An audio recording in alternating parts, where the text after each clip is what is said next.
Hi, I'm Melody Davis. And I'm Jim Bahari. Welcome to Vintage Vehicle Videos. Vintage Vehicle Video is a video magazine. Kind of like a print magazine, only you get videotapes instead of magazines.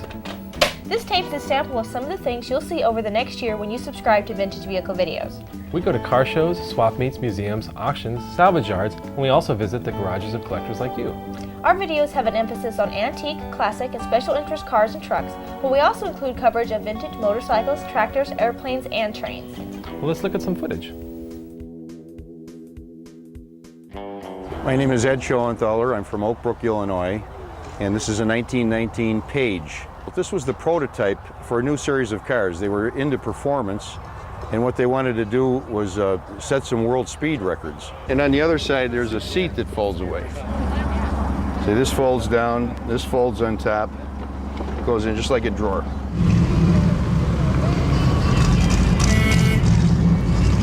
This represents the epitome of my collecting. It's a 1911 Mercedes. This is before Mercedes-Benz. And this car is a 10-liter, 4-cylinder car. Rear wheels are driven by chains, 3 valves per cylinder. And it's very interesting because at 60 miles an hour, this car is doing 600 revolutions per minute. Etienne Testa made these variable pitch horns.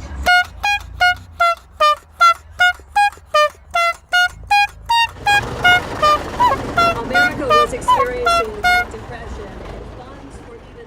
And again, we have over 400 cars coming into the car show today, which is the largest amount of cars that we've had come to the car show, and this is our 45th year. What do you think? Is it excellent, good? Excellent. The interior is excellent. Okay. What's unique about the Kids Corner at the Stan Hewitt Car Show is we do allow the kids to do judging on the cars. So in addition to the professional judging, we also have kids that go out just for fun and judge the cars. It kind of gets the whole family involved in the event today at Stan Hewitt. Ryan got excellence all the way. He has judged his 2 cars, both of them excellence. I'm Pat Ertl, and we're here at the first annual Vintage Truck Magazine Antique Truck Show. We're going to have this show every year on Father's Day weekend every year here at Young's Dairy in Yellow Springs, Ohio. It's a 1.5 ton, they call it a C30 international truck. And in the 30s, they start putting in these side containers for putting oil cans on. You go with your high-tech computer, and that turns it to 5 gallons. This year we had a snowmobile here displayed. We had a shopping cart, a motorized shopping cart. We had a little go-kart. The only reason we did it was to see if it could be done, honestly, with everybody. It's a 5-horse Briggs & Stratton. We made our own drag and pinion steering for it. The fenders are all custom made. Here at the show you'll find everything from more common Chevys and Fords to a rare 1955 Cadillac station wagon. My name's Wayne Turner, Dayton, Ohio.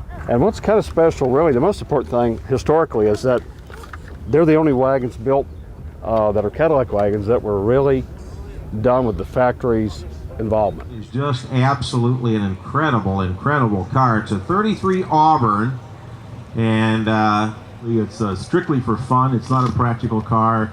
It's only a 2-seater. It's got this boat tail. It's easy to get in and out. Easy to get in and out of. Yes, we can see that. This is a 1915 Port Huron steam traction engine. I kind of stumbled onto this. It was a situation where a historical society had been willed to them, and they ended up with just leaving it set underneath of a tree. So I just basically inquired about it, and they said, I give them a price, and they said, you own an engine.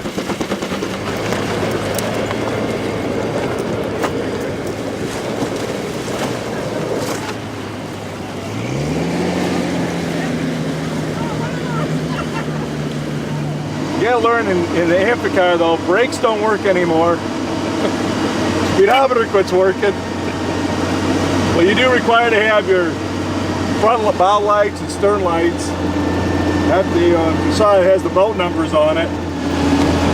These were made between 1962 and 67. They used a Triumph motor in them, little 1247cc.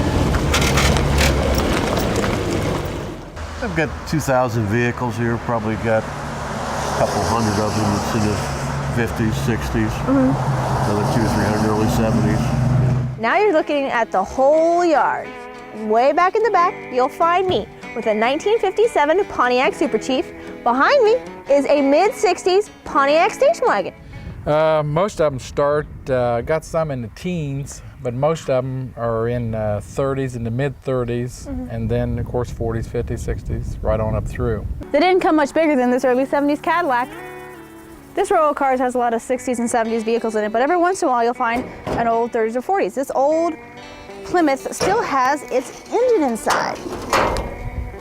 This engine's gonna need a little work. I always thought the grill on this thing looked so mean. You know, it's got just the meanest grill with those canted headlights like that. This car, when it came in, we got it out of California. The body on it was in pretty good shape. Other than I stripped it down to steel. It had moldings. If anyone knows anything about the old 56 Fords, it went all the way down it, throughout the back.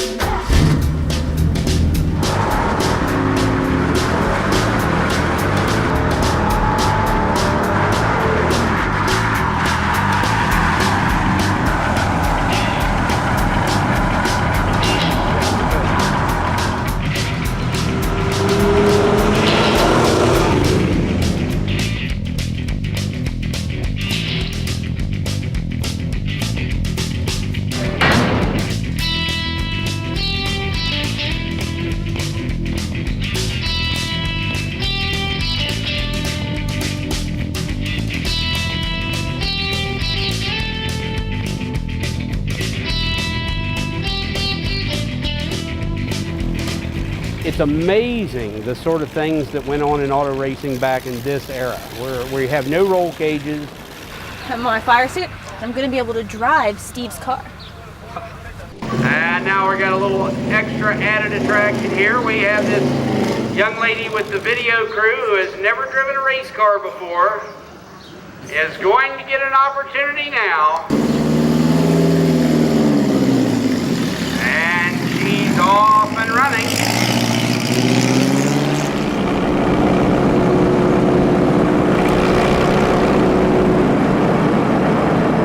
Wanted to go really fast, but didn't think I should. It's not my car.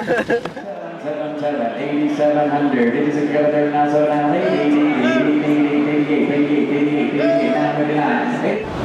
we just had a great spring auction here in Novi, Michigan, and we had 350 cars going across the block. We had a great sales percentage, 62% sales ratio, and we sold close to $3 million worth of cars. 72, we got a there now, 73,000. Bids in, hands up, 73,000. 72 is the bid. Bid, I'll treat you right. $6,000. Get back on. 6,000, 6 grand. That's it. I have 62. I fell in love with it and bought it. Yes, I got a lot of muscle cars. This is my first antique. Well, what we decided to do, since the Lincoln Highway is the first paved transcontinental highway in the United States, just happens to go right through this whole part of Ohio.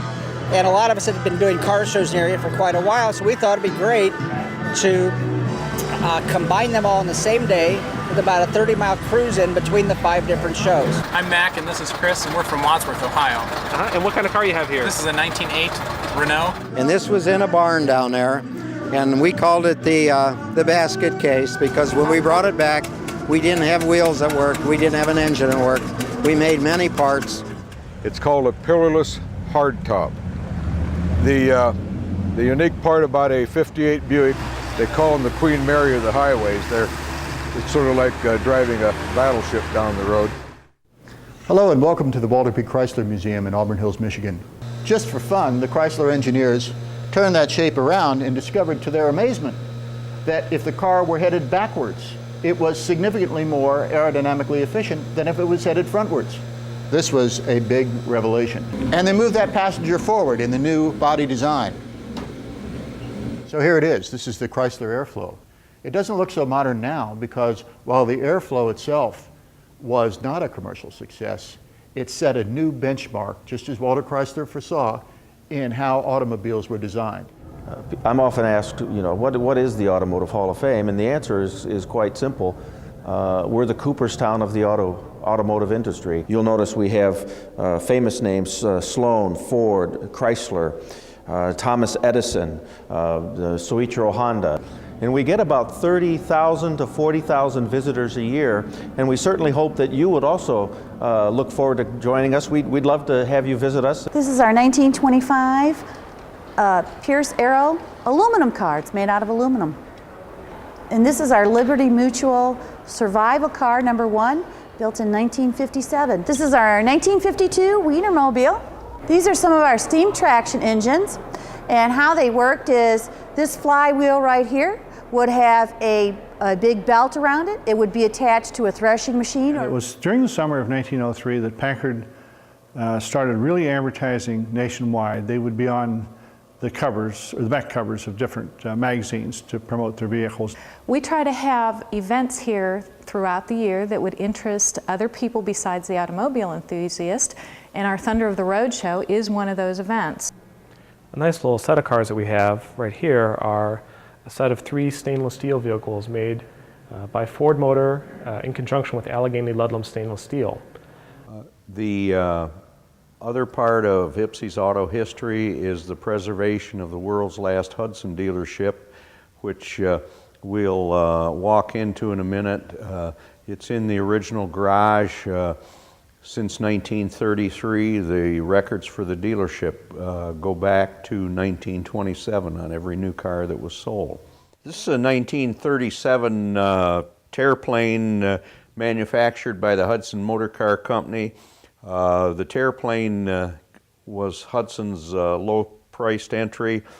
The United States Air Force Museum has one of the premier collections of World War I aircraft, and the SPAD 7 is only one of many that you would see here. Today, however, I'd like to share with you one of the real crown jewels of the collection. This is a true one-of-a-kind aircraft that you'll only see here at the Air Force Museum, and that's the World War I Caproni 36 bomber. And in the head of that track is the newest engine in the museum and one of the best. Buick really considered one of the pioneers of the concept vehicle. For stock car racing, open wheel racing, sports car racing, and drag racing. This car has never been restored. This car is what we call barn fresh. I won't let anybody call our place a museum. I like to call it a display. Our emphasis is all on the play of display.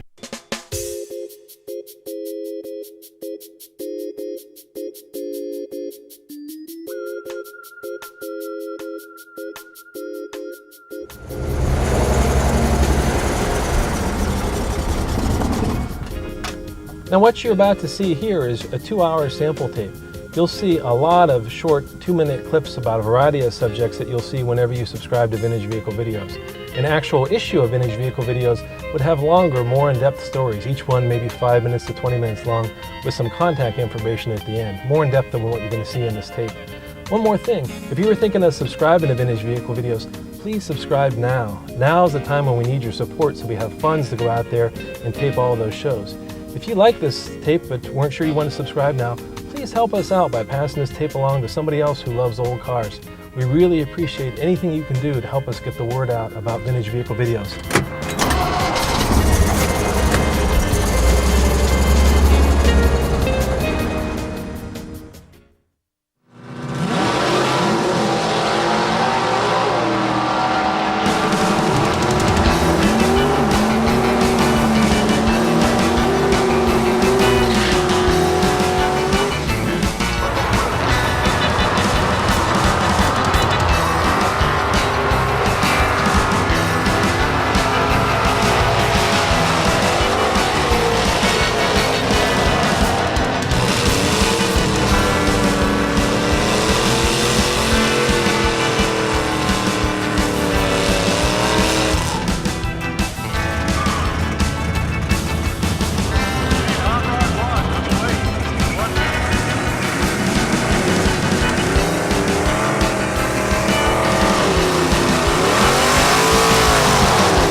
supporters. We are truly fortunate to have such a beautiful day, and I know Sonny Elliott, my friend, will take full credit for this wonderful weather. He told me it was going to be nice, and he's never wrong. My name is Ed Schoenthaler. I'm from Oak Brook, Illinois, and this is a 1919 Page. This was the prototype for a new series of cars. They were into performance, and what they wanted to do was set some world speed records. If you notice, it's a very thin car compared to other cars, and what they did was they took their regular engine, bored it out, made it into a larger engine, and they put it in this type of body, a sporty body. It has a boat tail back end, and this car was the prototype for a series of cars they were coming out with. They also built another one with no fenders, no top, and they used that to race with, and it set the world speed record at Daytona Beach in 1921 with Ralph Mulford at the wheel. The speed record that they set was 102.83 miles an hour for the mile run. And then they finally did come out in 1921 with a series of 50 automobiles called the Daytona Speedster, the Page Daytona Speedster. This car has Westinghouse shock absorbers. As you can see, it's got unusual suspension on it. It has disc wheels, and it has a seat on the side, a mother-in-law seat. So there are a lot of unusual features. All of the what you would call the chrome is actually nickel plating, and it has things such as this actually geared. As you can see, when the production cars came out, they sold for around $4,000, which was a lot of money in 1921.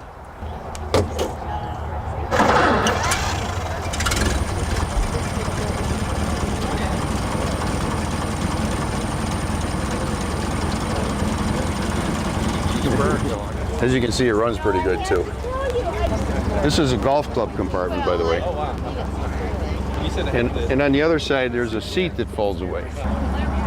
So this folds down, this folds on top, goes in just like a drawer. Pull it out, seat up. This is so you don't slide forward. Well, actually, this is, you're welcome to sit. It's a very firm seat. I mean, I weigh 215 pounds, and I can tell you, I mean, it doesn't move. Maybe the whole car moves. Yeah, the car seat kind of doesn't move. But I mean, it's not something that rattles or anything like that. When you sit in it, it's like sitting in a regular seat. We've had a lot of fun with this car. You can cruise all day long at 65 or 70 miles an hour. And like I say, they did set the world speed record at 102.83 miles an hour. I haven't had it up that fast, but it's a fast car. And a lot of fun.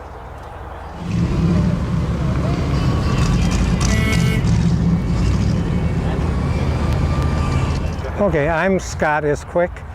I live in Pepper Pike. I've been collecting cars for over 50 years, and I've sort of specialized in the early cars before the First World War, the large, very powerful, fast cars. This represents the epitome of my collecting. It's a 1911 Mercedes. This is before Mercedes-Benz, and this car is a 10-liter, 4-cylinder car. Rear wheels are driven by chains, and this car is capable of speeds in excess of 100 miles an hour. And the body was built by order from the original owner, Henry Stetson, from the Stetson hat family. And this body was built by a Frenchman, Henri Labordette, who also made these wooden skiff type bodies on 6 cars before the First World War. 3 French cars and 1 Rolls-Royce, this Mercedes, and a Belgian car called the Minerva. The engine in this car is very interesting because it's the beginning of aircraft design. It has 4 cylinders that are overhead, 3 valves per cylinder, and it's very interesting because at 60 miles an hour, this car is doing 600 revolutions per minute. In keeping with the French body, we have French lights.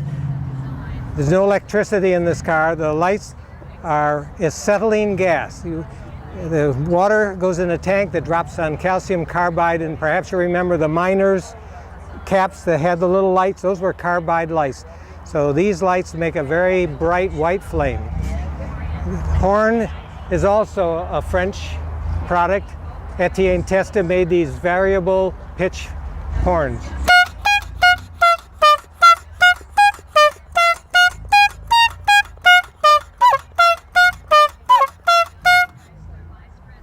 By that time, the fellow you want to have get out of your way has hit you. The body is made out of mahogany. It's triple laminated and held together with 2,700 rivets.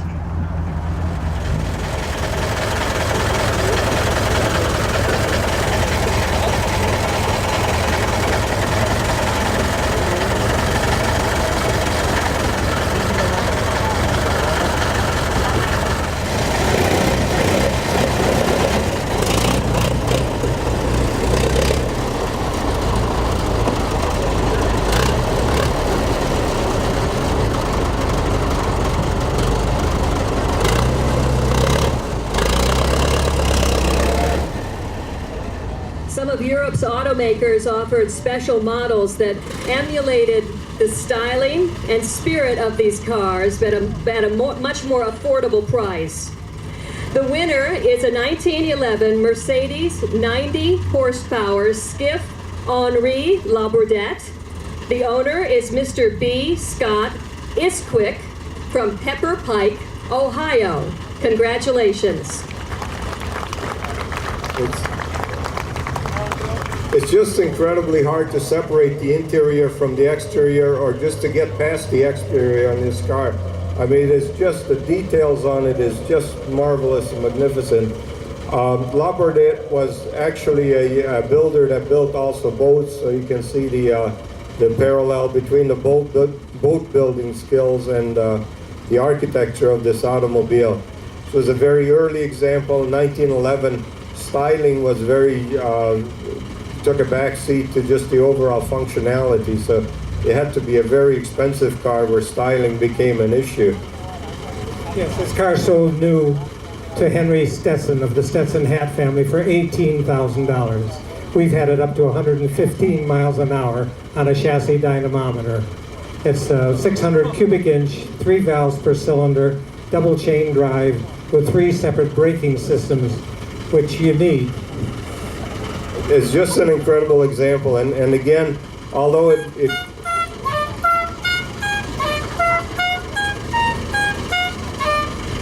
won the interior award, but you just can't get past the exterior. And if you get a chance, and if you can ask to let them see the engine, it's just an incredible, it's just a marvelous work of art. Congratulations, beautiful. America was experiencing the Great Depression. Okay, my name is Ross Noel. I'm from Midland, Michigan. I've liked cars ever since I was a youngster. My first car, I was 10 years old. I bought for $175, a 64.5 Mustang convertible. Fortunately, I still have it. There was a couple other cars I've always loved. One was this Amphir car right here. I've also got a Bricklin, a 75 Bricklin. I guess I like these orphan cars that they only made, you know, a few of them.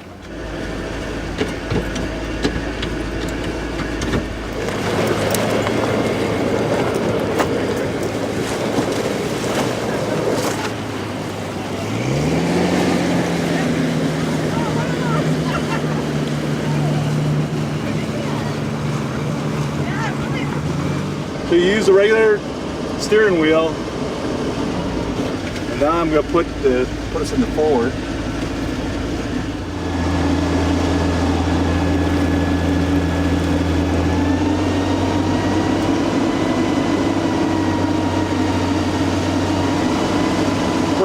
You gotta learn in the Amphir car though, brakes don't work anymore. Speedometer quits working. Well, you do require to have your front bow lights and stern lights. You saw it has the boat numbers on it. It's got a bilge pump in here. When we get in water, we can turn the bilge pump on. And you can take on the ferry waves. Sometimes when you're driving, you need those the wipers too. They say that, whoops, they say that if it's real rough and you're taking on water, you should put the top up and the windows up. Well, I think it's like that, you just get out of the water. These were made between 1962 and 67. They used a Triumph motor in them, a little 1247cc. They said top end in the water is about 7 knots. Top end on the land is 65, 70 miles an hour.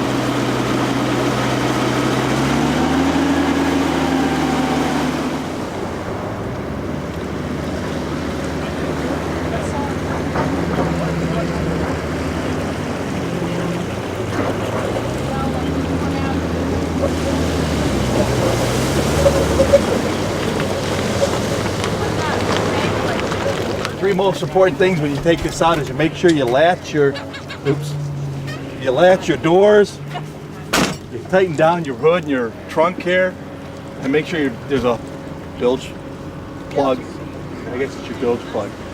Some people have taken them in and sunk them like that, but they're pretty hard to sink. There's a lot of movement in here. There's a lot of capacity of water.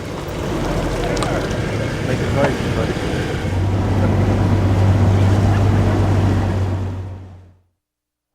Everybody's coming to Carlisle because of a brainchild back in 1973. 1973, we were walking the field of Hershey. We being my partner now, my best friend back then, Bill Miller.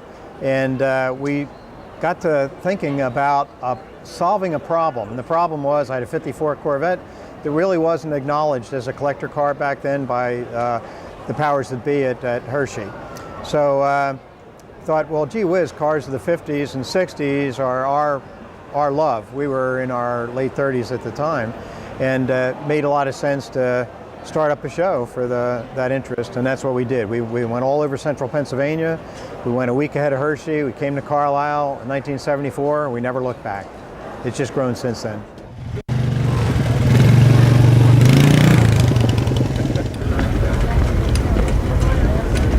My name is Mark Lenchek, Harrisburg, PA, and this is my third 1960 Buick. I've owned them for 13 years now, although this is only 2 months in my possession.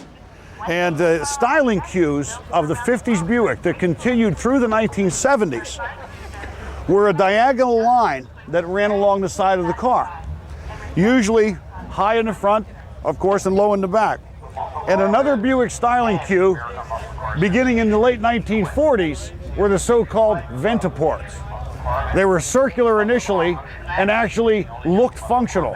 Later on in the history of Buick, they became a simple styling badge, but lasted through the 1970s and have recently been copied in the new BMW Z3, as a matter of fact.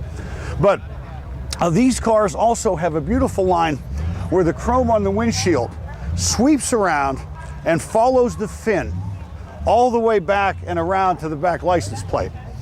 There are a few things quite peculiar to this car from an interior and instrumentational standpoint, and one of them is a removable clock. Now, in the Electra series, this isn't empty. It's actually an electric clock with the electrical contacts here. But there is a mirror here. The gauges are actually facing upside down here on the dash, and to adjust to the height of the driver, there's an adjustable mirror. So a short female driver can look at the gauges straight on, and a taller male driver can be adjusted. Speedometer reads horizontally across this measure here, and then this is a speed minder. And you can dial the speed, and a buzzer goes off when the speed has been exceeded. And right now I'm getting wet and ready to stop talking. What do you say? Here we are, folks. It's the 26th annual Carlisle event. We're here. The best deal of the day is the 1923 Daily Driver. It hasn't quite made 3 trips because we just got back. It's made 4 trips to town already for beer, and we'll sell you this car right now for $87.50. Come on down. My name is Billy Stevens. I'm from Daytona Beach, Florida, and I'm up here for the 26th annual with all these great people. And if you've never been here, you need to come because this is the biggest and the best show in the world.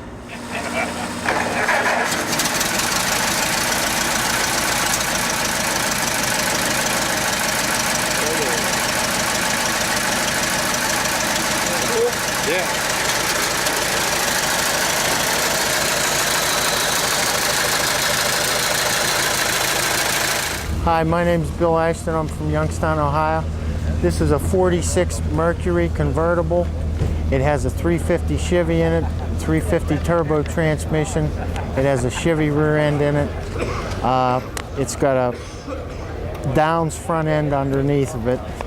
The car drives real beautiful.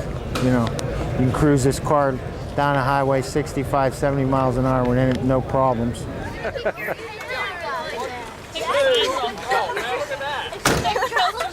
So we have 5 people across the front of this Buick Electra 1970. Everybody wave, hey! What's up?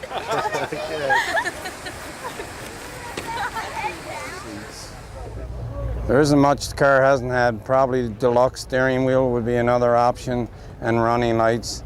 Glass tops are very, very rare. This car with all the options is probably one of 10 left. The interior is pretty well original. Wow. All the vinyl is original. Look at your power seat setup, your power window setup. My car is a 1955 Ford Fairlane. It's a 272 V8 engine, 3-speed on the column. I'm the third owner. It's got 65,000 original miles. The car drove me here from Buffalo with no problems and looks like it's going to be driving me back home. They fold completely down into bed. Now if the seat were moved forward, what are we catching on here? All right, in any case, they'll drop down into a bed and you've got the mattress. Always work. No rest for the wicked. People ask me what I'm going to do when I retire, and I say the same thing as before, but I won't feel guilty. A lot of people like the policy that I have, that if you come in late, you leave early to make up for it. I think that's the best policy I've heard.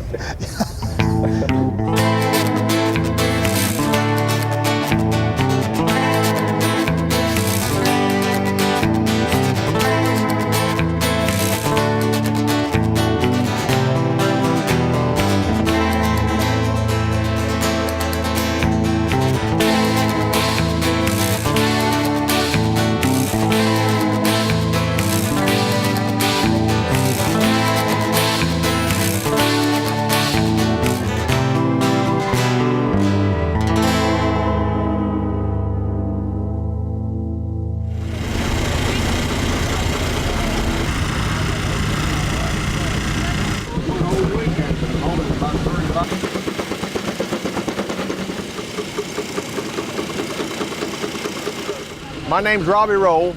I'm from Kingston, Ohio. That's my mailing address. Actually, I'm from a little town called Hallsville. This is a 1915 Port Huron steam traction engine. Now, the steam traction engine is basically a steam engine able to pull itself. We're with the Hocking Valley Steam Antique Tractor Club, and that's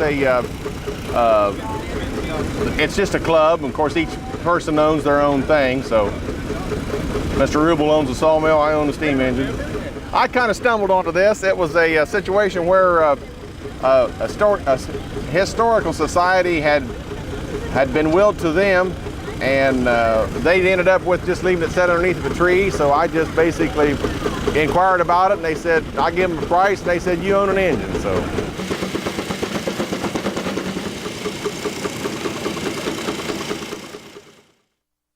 My name's Marvin Cook. My son Mark and I started in this business of collecting antique tractors about 5 or 6 years ago.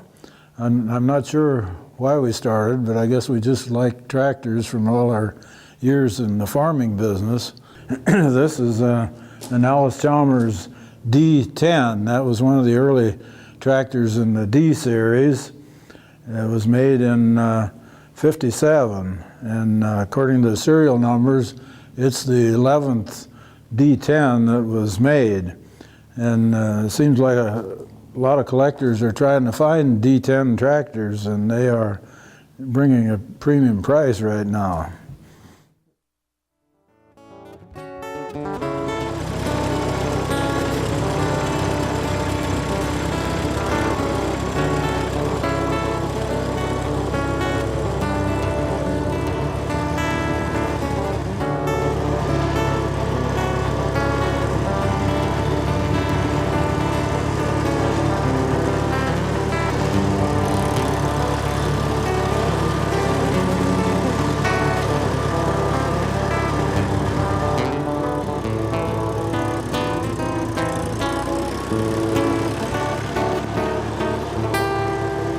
Well, the reason I have this tractor is my grandfather used to have one just like this. So I decided, well, if a 1947 co-op comes along, like he had, I was going to get it. And it took me a couple years after that, and I found this one. I bought it off of a farmer in Marietta, Ohio. This is actually made by Cockshut. It's made in Canada. And it was co-op that was sold in this country. It actually has the wrong decal here. I can get the true decal. This decal is for the 1949. Way too new. The one gauge you see here that says Cockshut on it, I was talking to one of the people at the shows, and he's got, I believe, 25 of these type of tractors, and he's never seen a gauge like that. I put new tires on the front, they were all gone. One of the selling points of the tractor was the rear tires are about brand new, and they're about $1,000 a tire. So I paid $2,000 for the tractor about 3 years ago. Well, that was like buying the tires and getting the tractor for free. So I believe I got a good deal out of it. And I just ride it around the yard. Neighbors think I'm kind of strange, and they're correct.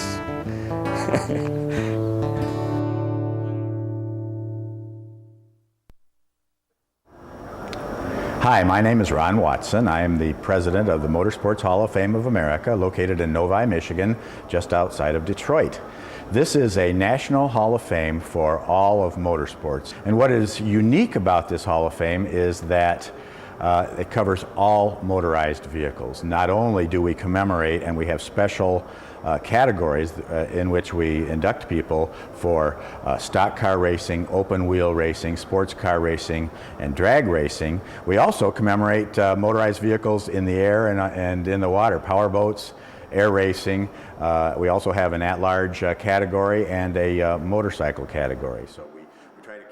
So that really kind of shows that we really have every kind of motorsports here, and it's all kind of based around this one vehicle here, which is the namesake of the city of Novi. This is the Novi Special. The Novi Special actually were several cars from 1946 through 1965. They were campaigned by a Novi, Michigan industrialist by the name of Lou Welsh. Later he sold the team to Andy Granatelli. You see this paint job is the typical Andy Granatelli paint job. This is the very last of the Novi Specials. These were awesome cars that were powered by a supercharged V8 and were often the very fastest at the Indianapolis Motor Speedway, set several records, led the race at many times, and are known as the most famous car that never won the Indianapolis 500. It's really legendary though around the world. There's almost a cult following to it. We have visitors from every part of the planet that have heard about this car and the line of Novi cars that come especially to see this. And so we're grateful that we have this car that was driven back in 1964 and 1965 by the young Bobby Unser, who is also one of our inductees. We invite you all to come to the town that named this famous vehicle. That's Novi, Michigan. We're here at the Motorsports Hall of Fame, and we welcome you to come just outside of Detroit whenever you can.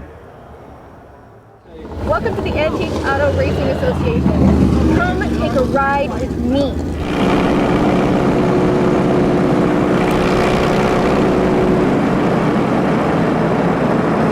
Hi, I'm here with Steve Sturm with the AARA. Steve, why don't you give me a little background on the association? The association was started 30 years ago, and it was dreamt up by a couple different people, Dick McKee from Columbiana, Ohio, and Jim Ash, who was living in Wisconsin at the time. The premise was after these drivers retired, they had nothing to do, and after the cars were outdated, there was no place for them to go. So they formed the Antique Auto Racing Association to give the drivers that were retired, or the people that didn't want to be a professional driver but still want to do some sort of racing, a chance to come out and do some exhibition racing, at speed wheel-to-wheel racing, along with bringing the cars back out that were outdated, could no longer be used at modern facilities and be competitive, or didn't meet technical requirements. The AARA, our guidelines restrict cars. All of the cars that compete with the AARA have to be built before 1950, and they all have to have 1948 or earlier domestic engines. There are several associations starting on the East Coast and working all the way across to the Pacific Ocean that have similar standards, but none just like us. A lot of the clubs are allowing newer cars that have modern V8 engines or cages and wings. One of the big push right now are stock cars. NASCAR is very popular, so the vintage stock cars have become very popular, and there's a lot of associations sprouting up for those. We are the only association in the country that we come in, we rent the fairgrounds, we have insurance, we have our own push truck, our own water truck, we hire the local EMS service. We are the show. We are the only association that comes in and is the event. And this actually is where this kind of racing started, was on a fairgrounds horse track. It really started in the teens and 20s with Barney Oldfield and guys like that. But these were pretty much weekend racers that ran on dirt fairgrounds tracks just like the one you see here, with cars just like this. None of these cars are newer than 1950, and some of them really go back to the 20s and early 30s. Stumpy Stone. I'm the announcer for the Antique Auto Racing Association. I just love the history. It's a great bunch of people doing this. The average age of the drivers is 68 years old, and the newest car is older than I am. So we're talking at least 50 years old. I won't go any further than that. The best way to pick up the history of this sort of racing is to talk to and more listen to the guys that did it years ago. We have several old drivers that have been doing this since before World War II. And there's very little written history of vintage racing, but I've absorbed all of that I can. But generally, just talking to the old racers, it's amazing the sort of things that went on in auto racing back in this era, where we have no roll cages, and I mean, it was, a fella asked me one time, I said, I understand during the Depression a lot of guys got killed driving these, and he said, yeah, he said, you had a choice, you worked for $2 a year on the farm, or maybe win $35 running the big race. So, the history is there, and sometimes it's not all pleasant, but it's fascinating nonetheless. And so the attraction was the speed and the danger, and with these cars, they'll kill you just as fast today as they would 50 years ago. And we have a thing on our pit pass that says, if you're not famous by now, it's too late. We have a rigorous safety inspection of all the cars, and the new guys, we have them start in the back and follow us their first time out, so they kind of get an idea of what we're doing.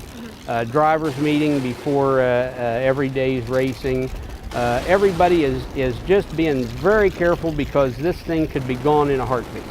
The insurance companies in modern day auto racing are tightening the screws on everybody, and of course that would include us. Generally, we don't have this much dust. We had a water truck problem today that we don't normally have. Now, this is all for fun. Nobody makes a dime out of this. In fact, it costs these fellas a lot of money to come out here and race.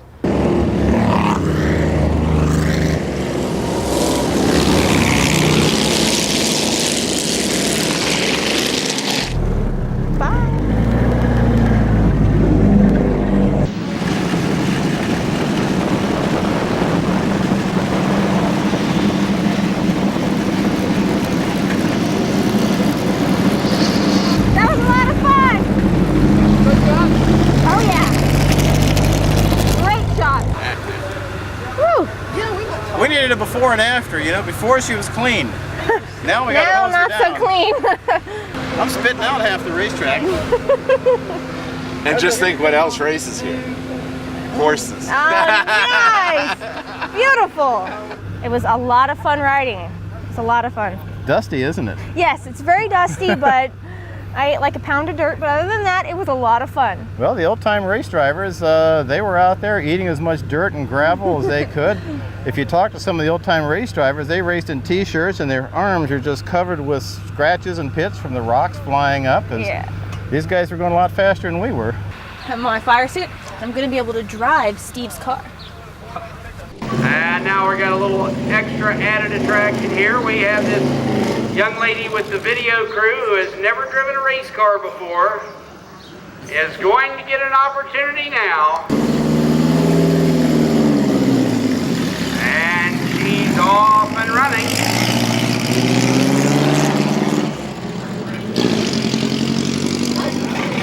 Not a bad shift into second gear there.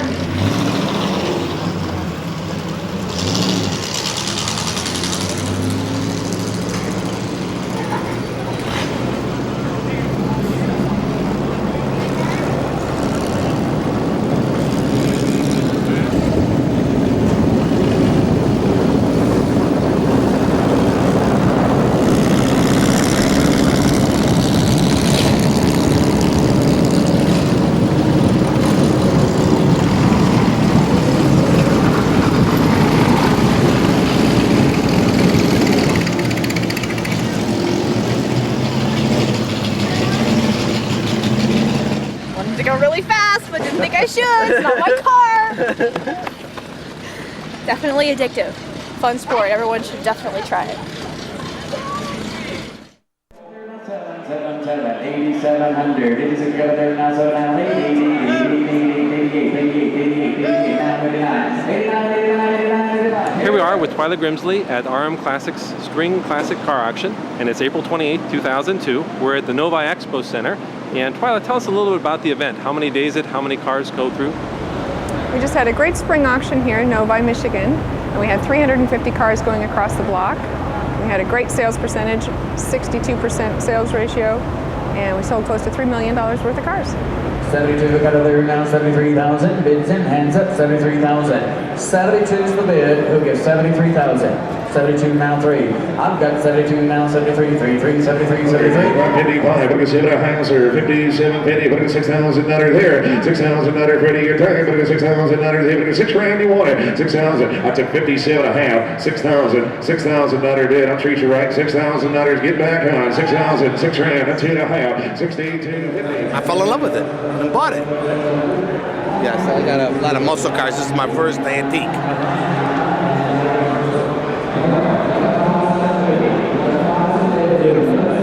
I've got 34, 35 last call, bid 10, hands up, 35, 35, 35, 35. Sold, $34 going his way. Good job, Gordon. Sold, another one, sold, 3,400. What's coming next? Bring in the next dollar bill, please.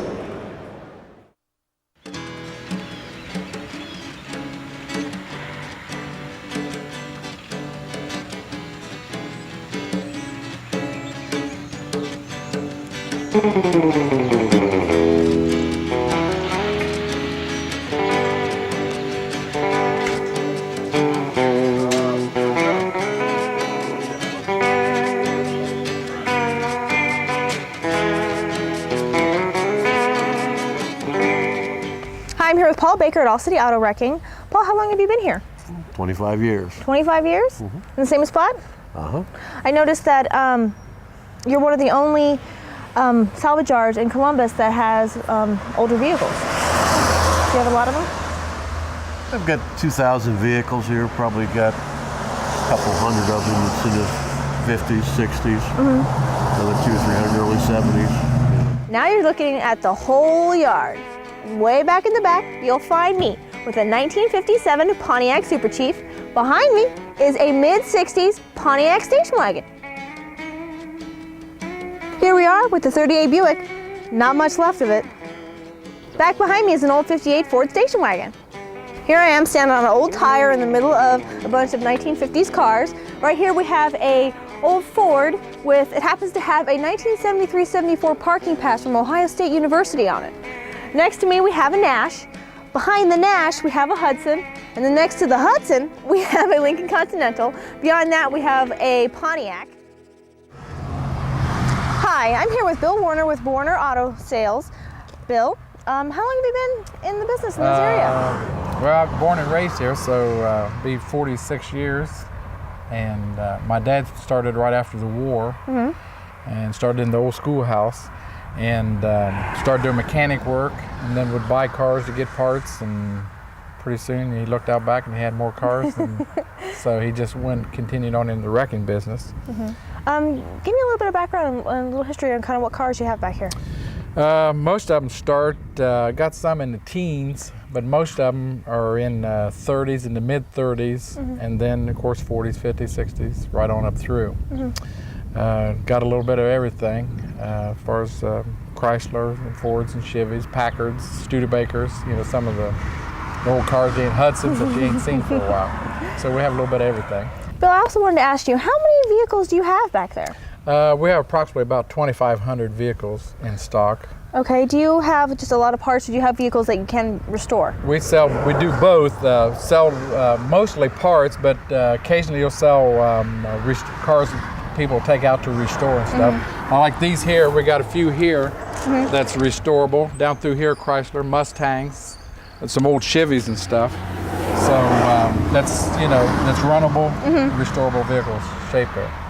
So how often do you get older cars in? We try to get as many as we can. A lot of times people that is abandoned projects or stuff. Sometimes people, estates or people have died and they've never finished them or something. But between the demolition derbies and the old Crasher, it gets a lot of the old stuff. But we always try to pick up as much as we can. Great. Well, we're going to go take a look around. All right, you're more than welcome. Thank you. Look at these old Pontiacs. They're rusted all rusted out, but look at the bright work. It's still great. Look at all these old panel trucks. This one here is full of generators, got some carburetors on top. And the one next to it over here is some more carburetors and some fuel pumps. Bird's nest. This whole area has got a lot of Chrysler products. You see a lot of Plymouths and Dodges, but you see other things mixed in. Like there's a Chevy truck over there. Over on this side, we have another old Pontiac mixed in. Back there, you can see the teeth of an old DeSoto. Up here, if you go up, take a look up this way. This is a 59 Buick. I always thought the grille on this thing looked so mean. You know, it's got just the meanest grille with those canted headlights like that. This one's got a pretty well dented up hood, although, well, I was gonna say it had a good windshield, but it doesn't. The windshield is all cracked. So here we are on the other side. I was just gonna comment that I thought it had good chrome around the back. This always gets so banged up, and this is banged up as well. I don't know, it's kind of... She's going back under. Yeah, it looks like the whole thing's sinking back down to the ground. But you never know. Oh, and she opens. Warner's has mostly American cars, but occasionally you'll see a few imports. On the other side of this creek, we have a few Volkswagen Beetles. They didn't come much bigger than this early 70s Cadillac. This row of cars has a lot of 60s and 70s vehicles in it, but every once in a while you'll find an old 30s or 40s. This old Plymouth still has its engine inside. This engine's gonna need a little work. Mixed in among the newer vehicles, we do have a row of old trucks. You think you're at the end of the lot and it keeps on going and going. I keep on finding more and more older cars. And again, these are really grown up. Here's a kind of a surprise. We actually have a 57 Mercury with, this is the type that just had the single headlights on each side, not the dual. Later ones, or some of the ones actually had dual headlights. This still has a good windshield in it. Not much else on this. I think we found the area with some of the oldest cars on the lot back from the 20s, but I don't think there was a whole lot left of these cars. Another one over here. Another one back over here. Pretty old stuff. Is this an old Checker? I think it is a Checker. Yeah, I think we've got a second old Checker here. Pretty far gone.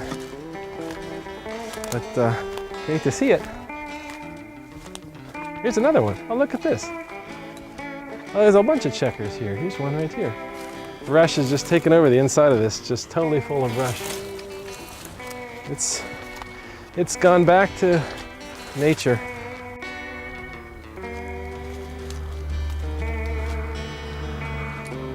Yeah, this whole area around here has got about at least 6 old Checkers in it. Here's another one that at one time I think was painted yellow, used to be a cab, but they are all just overgrown with all the brush here. Take a look here in the corner. This is the very front corner of the lot. How many places do you see an old Kaiser next to a 70s Pinto runabout? Not too many. From this vantage point, you can see a lot of the 2,500 cars here. Most of them are 1970s and older. Warner Motor Sales, Mount Sterling, Ohio.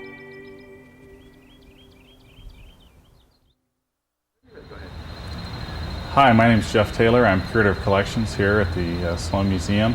We're standing in the museum's Buick Gallery and Research Center. Come on, I'll take you for a walk around. This is a 1910 Model 10 Buick. The Model 10 Buick was one of the most significant cars in Buick's early history. The Model 10 was introduced in 1908. Its sales proved so successful that it gave Billy Durant, who was president of Buick Motor Company, gave him the financial support to actually begin General Motors. Buick produced the car from 1908 to 1910.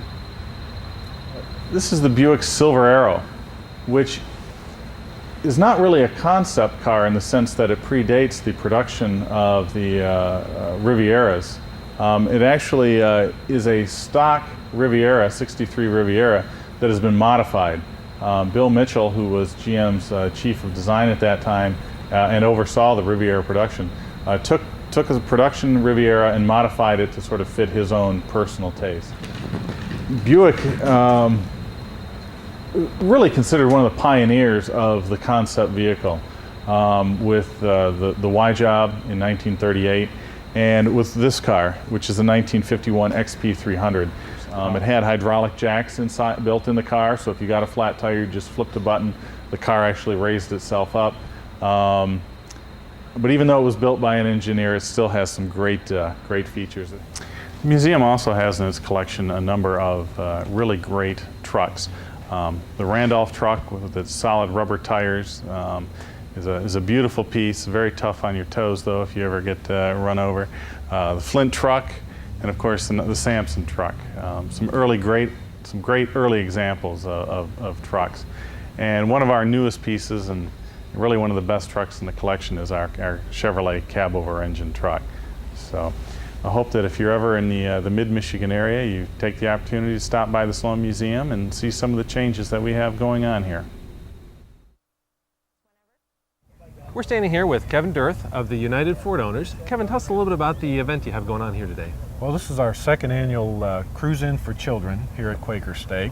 Fantastic. It looks like we just kind of started looking around here. We got a lot of great cars out here. But how many cars do you expect to show up today?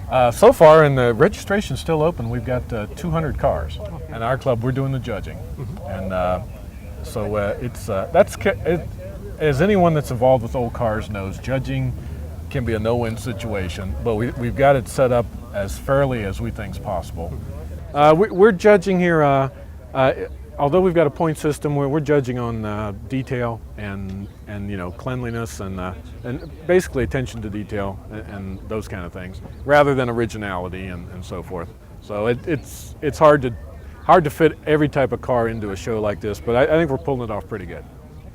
And when we do a couple other car shows besides this one, so there's not too many free weekends. Yeah.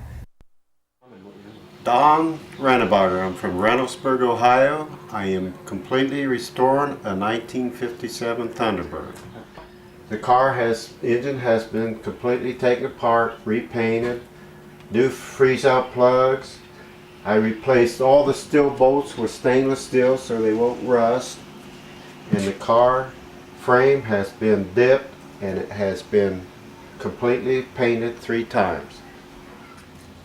The car has not really been timed up real good yet, but we'll get it pretty soon.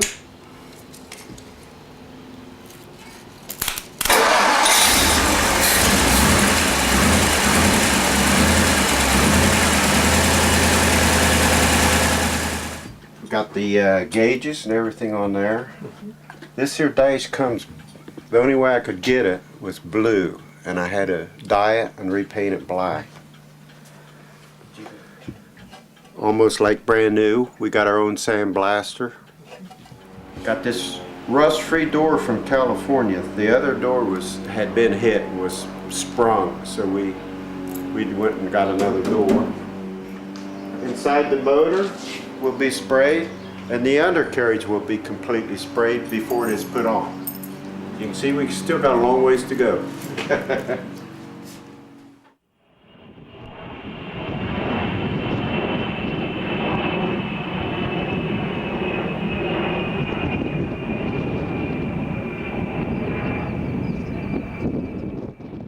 Hi, I'm here at the United States Air Force Museum at Wright-Patterson Air Force Base in Dayton, Ohio. Next to me I have Terry Aikens. Terry, would you mind giving us a brief description of this atrium that we're in and the history of your museum? The United States Air Force Museum is the world's oldest and largest aviation museum. It is the national museum for the United States Air Force, and here we have not only the aircraft that has been so important in the history of our service and our nation, but also we have the stories of the people of the United States Air Force. The United States Air Force Museum has one of the premier collections of World War I aircraft, and the SPAD 7 is only one of many that you would see here. Today, however, I'd like to share with you one of the real crown jewels of the collection. This is a true one-of-a-kind aircraft that you'll only see here at the Air Force Museum, and that's the World War I Caproni 36 bomber. This is the very first bomber used by the early Air Forces. One of the unique things, not only by virtue of its design, which is 3 engines. These were used in Italy by American pilots flying with the Italian Air Force to fly across the Adriatic Sea on bombing missions. Here in this exhibit, we're featuring the American volunteers of the Eagle Squadron, American volunteers who flew in the Royal Air Force during the very dark days of the Battle of Britain. Certainly one of the most dramatic features of the exhibit is the telephone ringing announcing a scramble. German bombers are inbound. And here we have the aircraft scrambling to meet them, introducing into the exhibit and into the storyline the sound of aircraft. And here we'll have the starting of the Rolls-Royce Merlin engine as part of the Spitfire. During this particular part of the exhibit, we have over 6 aircraft starting, taxiing to the end of the field, and taking off into combat. This is the type of new exhibitry that you can expect to see at the Air Force Museum.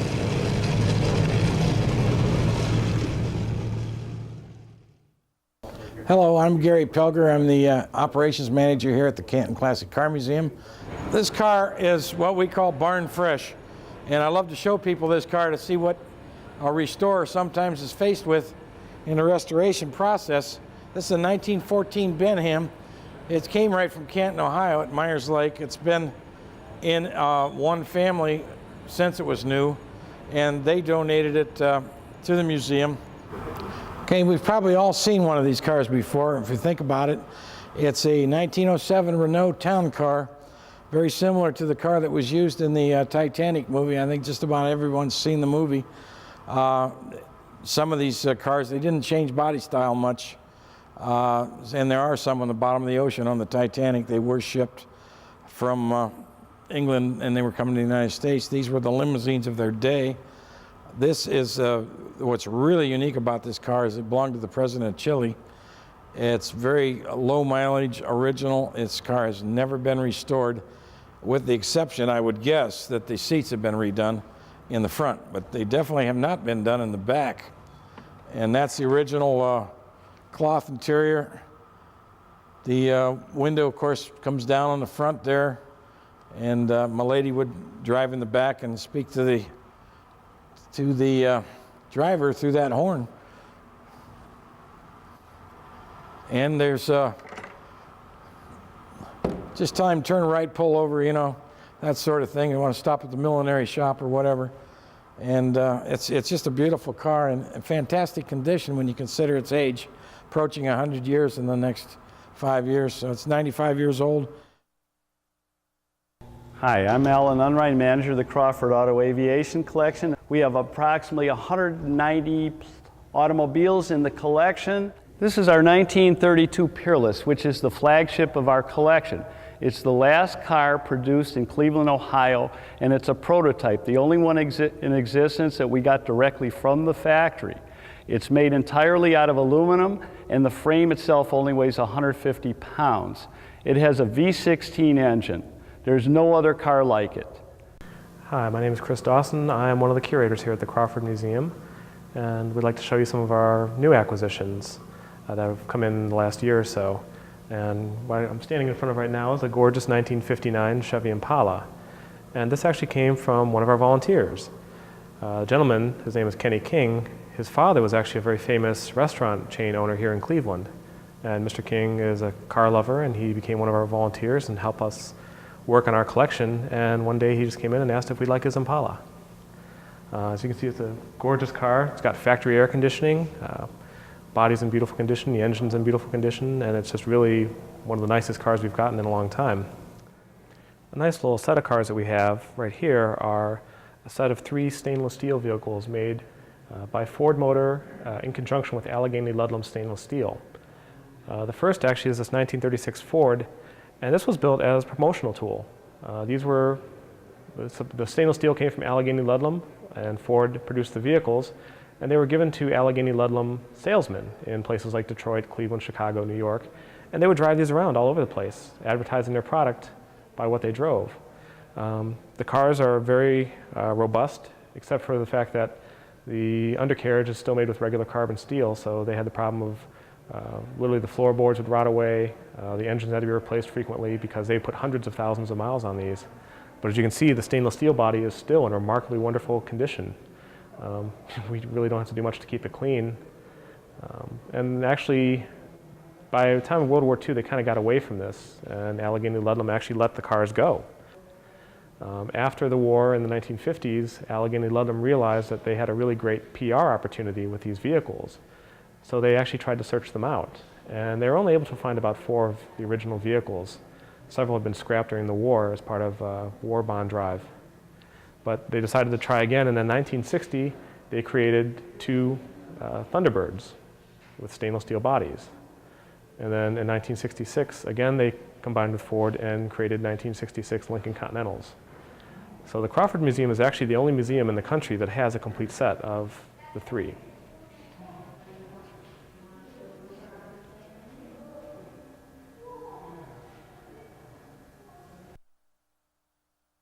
Welcome to the National Packard Museum in Warren, Ohio. We're glad to have you here. This particular Packard here is a 1903 model. This was the last of the one-cylinder Packards produced here in Warren in September of, say, 1903, approximately. And it was during the summer of 1903 that Packard started really advertising nationwide. They would be on the covers, or the back covers of different magazines to promote their vehicles. And then they do stories in the different automotive magazines. But this summer at the Packard board meeting in, say, April or May of 1903, they said, let's do something that makes a lot of noise. That's the way they described it. Let's let people know that we have the best automobile for sale in the United States. So they took this model Packard and shipped it to California by rail. And the plant foreman, a gentleman named Tom Fetch, of course, went out, and along with a reporter and the editor of the Automobile, which was a New York City publication, made the trip across the nation. It was an attempt to be the first transcontinental automobile from coast to coast. They didn't realize it, but so many weeks before this, a Winton from Cleveland, Ohio, had already started to complete that and did complete it. They came into New York about 30 days before the Packard came in, but this still didn't stop them. They decided that they would go for the record. They ended up beating the Winton time by 2 days, so the traveling time was 61 days from San Francisco to New York. Welcome to the National Packard Museum. My name is Marianne Propri. I'm the director of the museum here. What you see behind me and around me is a antique motorcycle show. This particular year we're featuring the Harley motorcycle. We have Harleys here from 1915 through the 1970s, but in addition to the Harleys, we've also added some very rare bikes, the ones that you see on the top row there, the 1904 Columbia, the 1909 Excelsior, the 1910 Thor, and there are several other very rare motorcycles. We try to have events here throughout the year that would interest other people besides the automobile enthusiast, and our Thunder of the Road show is one of those events. We plan to have this as an annual event, so you can check our website or check our schedule to find out when these events will occur. We also have a tractor truck show in June, and we have planes, trains, and automobiles this year, but we try to keep changing things to spotlight some of the other collector hobbies that people might be interested in, as well as the Packard automobiles. Every year in July we have our annual Packard meet, where you can not only see the Packards that we have on the floor, but we also try to spotlight other types of cars and other themes throughout those shows. Some of these motorcycles, like the Harley Davidson 1915 there, that was called the Silent Gray Fellow, or the Pocket Valve. That particular motorcycle took its owner 40 years to restore to the condition that it's in right now. The 1910 Thor up here is unrestored, but that remained in the same family for 90 years. When we start these exhibits, we try to find someone who is in the collector hobby to assist us, and through a lot of research and several phone calls and advertisements, we come up with a very nice cross-section of the item that we're trying to display. In addition to the Harleys, we also have the Indian motorcycles over on this side, and an interesting motorcycle over there called the Nimbus, which is a European model. So basically throughout the museum, throughout the year, you'll not only see Packard automobiles and very rare Packards, but you will also see other collector hobbies that we spotlight from time to time. I bought it about 3-4 years ago, and it has the original key and the guy's key tag.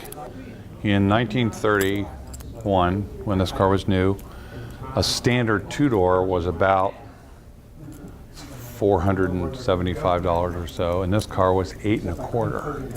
And up underneath this whole top, it's all wood, and the top is cloth. And when I got it, first time it rained, it leaked. Get under the hood, you can see that it's the original stuff. The nice thing about these engines is they're real basic and they're real simple. So the gas comes out of the gas tank, through the hose and into the carburetor by gravity, so there's no fuel pump. And as you can see, the wires probably came with the car. They're 60 years old. They don't wear out. They're solid copper straps, and if you grab onto them, you know you did it. It's easy to think, well, I can just do this and get away with it one time. And what happens is, as you're pushing down, it kicks back and comes up this way, and then it comes right around and breaks your wrist and breaks your arm off right here, because they'll kick hard.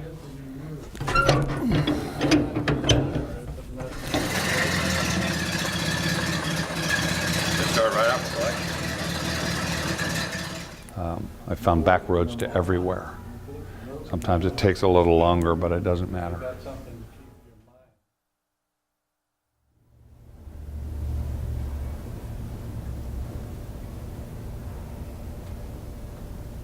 This car is an original Columbus car. It was bought by a minister in the fall of '39 from Columbus Motor Car.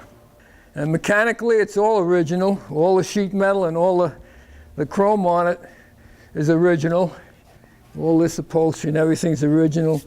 Everything else is original. The door sills are. In '41, they came out with another model, Cadillac, did away with this, and of course the price went up. And Cadillac only used this body for 2 years, because they still made the Cadillac 62 in '40, which used the same body. And then in '61, the Cadillac 62 used this body, and that was the end. They just used it for 2 years, and that was the end. So mechanical parts are easy to get. When you start getting into trim parts, then you got a problem.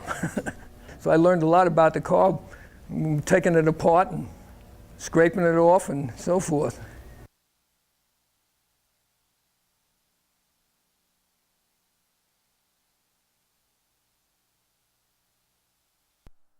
Look at that. Oh, it's a 57 Chevy 210 four-door sedan. Now it's an automobile that they would buy a fire chief, any city. I put it back together with the 1950 series red light on top of it, and also the motorized siren. Underneath the hood is the old Blue Flame 6-cylinder engine with a Power Glide transmission behind it. There's the red light. I just tried to dress this one up a little bit when we redid it as a fire chief's car, because you don't see this kind of equipment running around on the streets anymore. So I use it to parade with my grandkids, and we turn a lot of heads. And I do use a CB radio on it when I'm out there on the road, just to be able to talk to the people that are going by and saying, wow. So we do carry on some conversation when we're going back and forth to a meet, and have a lot of fun, because that's what it's all about.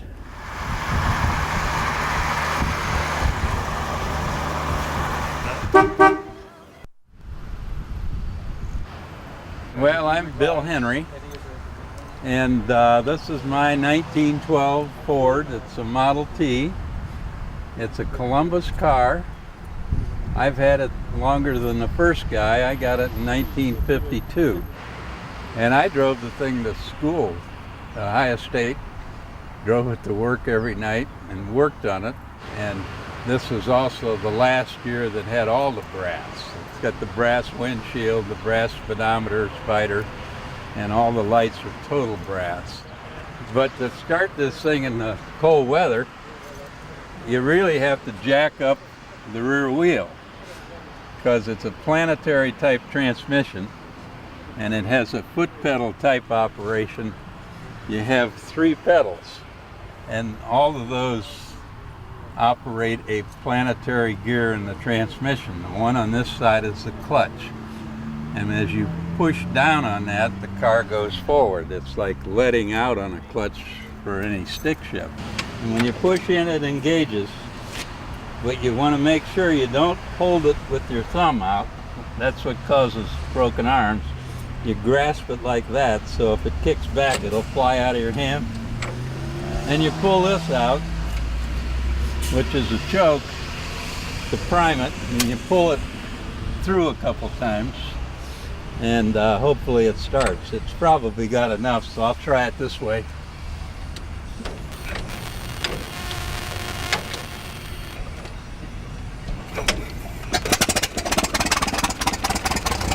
But you have to block the wheels, because the transmission drags enough that it'll pin you right against the garage wall.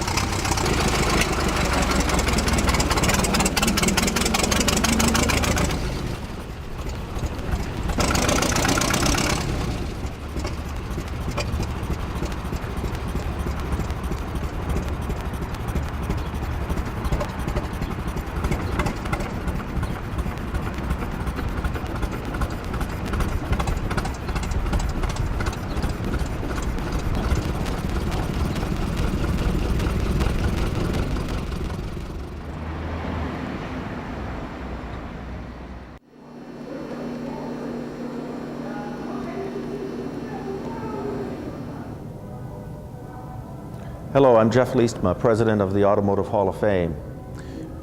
I'm often asked, what is the Automotive Hall of Fame? And the answer is quite simple. We're the Cooperstown of the automotive industry. Often people go to Cooperstown to see the heroes of baseball, and they come to the Automotive Hall of Fame to see the heroes of the auto industry. We currently have 194 inductees into the Automotive Hall of Fame, and they come from all parts of the industry and from around the world. And when someone is inducted into the Automotive Hall of Fame, what happens is they get their name and their signature engraved in these granite tablets, which is a way of symbolizing the permanence of that honor. You'll notice we have famous names, Sloan, Ford, Chrysler, Thomas Edison, Soichiro Honda, Toyota, Benz, Daimler, Maybach, really from all over the world, and as I said, from around the industry. You'll notice along the wall here we have an original piece of automotive art. We think it's the second largest single piece of automotive original art in the world, and what it really does is it symbolizes the history of the auto industry from the very early beginnings all the way through the turn of the century, through the 50s, and even towards the modern day, when we have racing and solar-powered vehicles and such. But again, it's all original art, and it's the highlight of our Hall of Fame here. The Automotive Hall of Fame is open 7 days a week, closed on Mondays during the winter. And we get about 30,000 to 40,000 visitors a year, and we certainly hope that you would also look forward to joining us. We'd love to have you visit us and see what automotive history is all about, as told through the heroes of the auto industry. Hello and welcome to the Walter P. Chrysler Museum in Auburn Hills, Michigan. My name is Barry Dressel. I'm the manager here, and this museum opened in 1999 is something of which Daimler Chrysler is very proud. The silver car that you see coming around as the pylon slowly rotates is also from 1941. It's a Chrysler Newport. Again, 5 of these were produced, and these were considered extremely futuristic designs. Coming up the stairs and looking down at the pylon, we get a good view of the Chrysler turbine from 1962. These were hand-built by Ghia in Italy, and we produced about 50 of these for customer evaluation. Just for fun, the Chrysler engineers turned that shape around and discovered to their amazement that if the car were headed backwards, it was significantly more aerodynamically efficient than if it was headed frontwards. This was a big revelation. So what the Chrysler engineers did was took the passengers who had been sitting on the rear axles and they moved that passenger forward in the new body design. So here it is. This is the Chrysler Airflow. Actually, it wasn't supposed to be a Chrysler at all. It was supposed to be a DeSoto. But when Chrysler's engineers demonstrated the first prototype, Walter Chrysler rode in it and was completely entranced. The car did in 1933, 1934 what we try to get people to do when they look at car designs now, which is people either loved it or hated it. But looking at the car now, it doesn't seem so radical. But in the early 1930s, this rounded front with this waterfall grille was extremely advanced and unusual. This was an extremely modern car. It doesn't look so modern now because while the Airflow itself was not a commercial success, it set a new benchmark, just as Walter Chrysler foresaw, in how automobiles were designed. In fact, some historians consider the Airflow the first truly modern automobile. I hope that this has whetted your appetite for the offerings of the Chrysler Museum. We've seen 2 floors out of 3. We have a collection that numbers over 220 cars, and at any one time we're displaying somewhere between 65 and 70 of them. We're an easy place to get to, and we're very proud of our history. We hope that you'll take the chance when you're in Auburn Hills to come by and see us and experience the American heritage of Daimler Chrysler. I'm Jack Miller, and I'm the curator of the Ypsilanti Automotive Heritage Collection. We feature local history. Ypsilanti is very rich in auto history. Ypsilanti was the home to Preston Tucker, who designed and built 51 ill-fated Tucker cars. Ypsilanti was home to the Kaiser Frazer Corporation, which started here in 1946. The other part of Ypsi's auto history is the preservation of the world's last Hudson dealership, which we'll walk into in a minute. It's in the original garage. Since 1933, the records for the dealership go back to 1927 on every new car that was sold. This is a 1937 Terraplane manufactured by the Hudson Motor Car Company. The Terraplane was Hudson's low-priced entry. When Miller Motors Hudson, or Hudson Sales and Service as it was also known, was selling new vehicles, they sold 41 of this particular model and body style in 1937. This is a 1951 Kaiser Traveler. You had a vehicle with hauling capacity which could serve as a four-door sedan. This is a 1954 Kaiser Darren sports car. It was conceived as an idea car to boost Kaiser's image. A lot of people that come in here had never seen one of these, and it just kind of blows them right away. In closing, this may be the most fitting place to end the story of the Ypsilanti Automotive Heritage Collection and Miller Motors Hudson. This is the view that the competition had for 27 out of 32 races in 1952 of the Hudson Hornet. I'm Cecil Joseph. I live down in Delroy, Ohio, and I originally was in the milk business in Massillon, Ohio. I purchased 2 of these Divco trucks brand new in 1950 and used them up until the time that I sold the milk business. This has been restored from one of the original ones that I had in 1950 or 51. These vehicles were a real boon to the milk industry due to the fact that they had the drop center. You could work through either side, and they also had a seat in them that you could pull out, ride that seat on long routes and that type of thing. But they were made for the job. This truck is rated at 1.5 tons because at that time the milk was in glass bottles, wooden cases, and didn't take too many of those to make a load. So, but the truck were made for the job. They have a small 4-cylinder engine in them, but the clutch and the brake drums, brake bands are all huge due to the stop and go use of the truck. My son purchased one from, the basics of this truck was purchased from out in Colorado, and he started about 3 years ago to restore this, and he worked from the frame on up and replaced it. Everything on this truck is stock. There has nothing been modified, it's all stock. This pedal here, halfway down this clutch, the rest of the way is brake. And it just has a 4-speed forward transmission in it.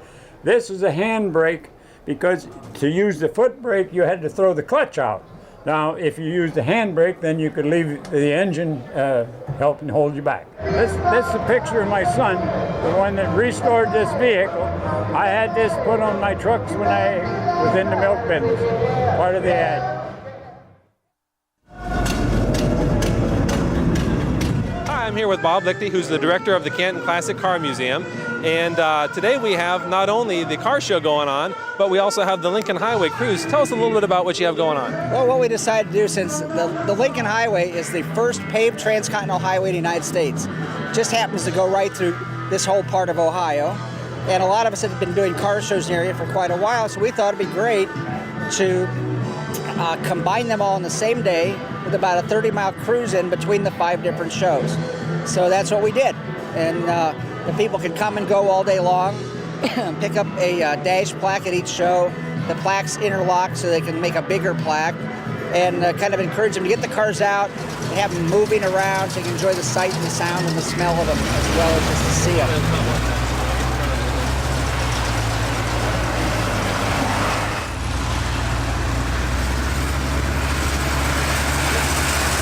I'm Mac and this is Chris, and we're from Wadsworth, Ohio. And what kind of car you have here? This is a 1908 Renault. Wow, where'd you get it? Out of Michigan. Yeah. Excellent. Do you get out and drive it a lot, or? As much as we can. We've driven it about 10,000 miles. Oh wow. Yeah. That's okay. Have you been to all the shows today yet, or? No, we're headed to the next one down the street. Very good. Okay. Fantastic day. We're standing here with Bill Schumacher and the Schumacher brothers, and they have a 1907 Cadillac, and they're going to tell us a little bit about it. Okay. My brother over here, he wanted to restore a car, and this was in a barn down there, and we called it the basket case because when we brought it back, we didn't have wheels that worked, we didn't have an engine that worked. We made many parts.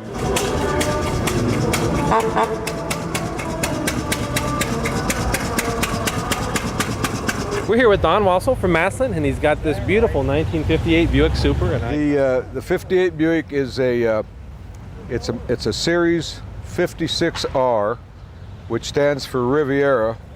It's called a pillarless hardtop. The unique part about a 58 Buick, of course, is that they were the most ostentatiously decorated car from the standpoint of the complement of stainless and plating, chrome plating on them.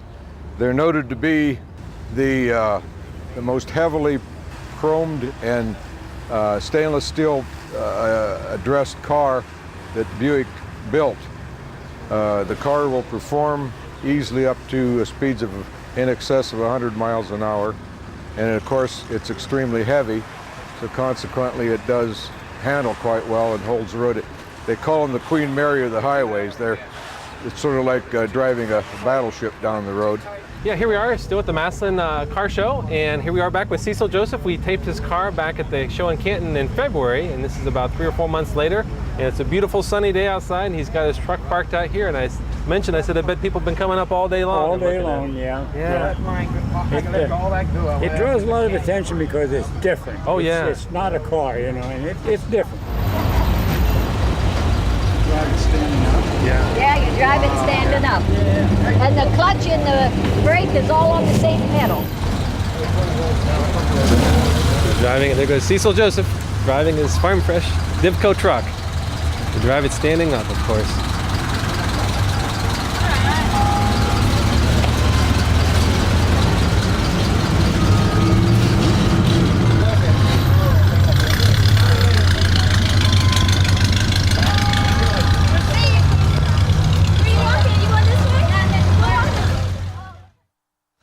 This is a DeSoto banner that we distribute among the members for each club meet that we have. I'd like to welcome everybody here today. It's another great Thanksgiving meeting, and it's sure nice to see so many of us here. This is the guy that started the original DeSoto Club, and his name is Greg Walters. I had a picnic at my house and got all the DeSoto owners together in the area, and we had a great picnic and said, let's start a club. So we did, and we had a local Buckeye DeSoto Club, and eventually became the National DeSoto Club, which got about 1,700 members now. But we're still going here, and I think it's been about 17 years, I think, roughly now, that we've been getting together. A bunch of good old friends. I'm Greg Walters from Piqua, Ohio.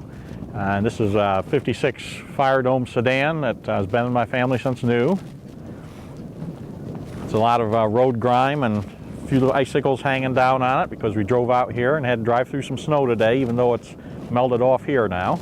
It's got a 330 cubic inch Hemi engine in it. My grandparents picked it up new at the factory in Detroit in 1956 and drove it back to Iowa. It's been in the family ever since. Nothing's ever been done to the engine. The carburetor's been rebuilt, 2-speed power flight transmission.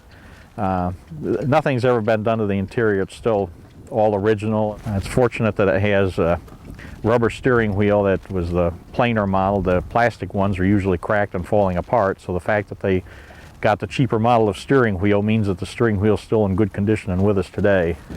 Putting wide white walls on it really dressed it up. I'm Carmel Murray, and I bought this vehicle down in South Point, Ohio.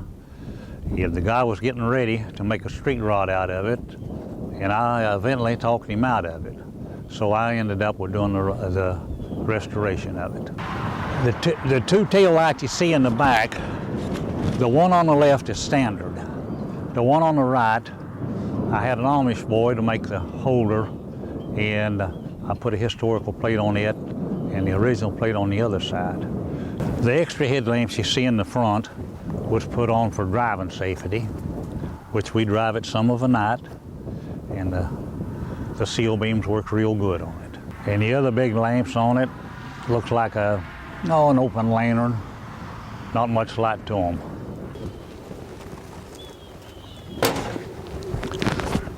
Now the engine was rebuilt by Tom Armstrong, and we had to bore it oversized and have pistons made for it. And AG out in California made the pistons and the rings. We just painted back the same color of the body. And then the hand strap, the striping on it is all done by hand. Yeah, it's original visor on it. And now the windshield rolls up. Oh, okay. But I have it sealed good, because if you roll it up, you got to leave it a little loose. And when it rains, it wants to come right back down in it. This is Bob Fox, and he used to be a DeSoto dealer. I started in 1946 after the war. My father was in there in 1928. 1961 when they come out, well, we only had about 3 or 4 cars. And then we knew that it was going out. A lot of experience in cars and meeting people, and that was the best end of all of it. Meeting a lot of people. Had a lot of late suppers. Well, it was personal service. They come to you. They didn't go to some salesman. They come to you and they say, well, Bob, I got a noise in that car. I'd like to get something done. We did find a Coke bottle down in the door well, and a 2-door hardtop DeSoto 60 model. And every time he'd go around the corner, it'd roll back and forth. And then there was a note. We handed it to the factory service manager. And we handed it to him and told him about it. And he said, well, the note in there said, where you found me. So we kind of more or less laughed about it and went on. But it cost the factory, to tear it down and put it back together. I'm Ken McDaniel, and I'm the president and founder of the American Station Wagon Owners Association. And it's a club dedicated to the preservation of station wagon. I started the club in 1996, and what I did is I just wrote a letter to the editors section of Hemmings, and I just put an ad seeing if there was any interest in starting a station wagon club. And I had 22 responses. And one of the people was here today, Mark Kenny, with the original 22. And so that's how I started it. And we started producing a newsletter, which was kind of crudely done, and now it's like a magazine. And right now there's about 400 members, nationwide. So it has grown quite a bit in just a few years. Hi, my name is John Slovic. This is my 1973 Chevrolet Caprice Estate station wagon. And it has a 400 cubic inch 2-barrel V8, pretty much all original. This is how the clamshell works. It's all electric.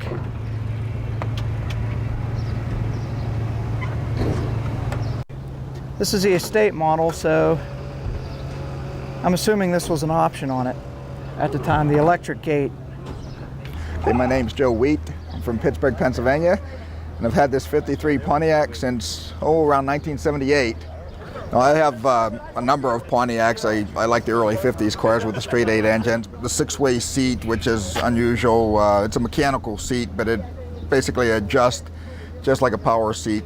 Now, the headliner is wood grain, and that was impossible to find. I actually had to make that, and we actually put every groove in there with a router.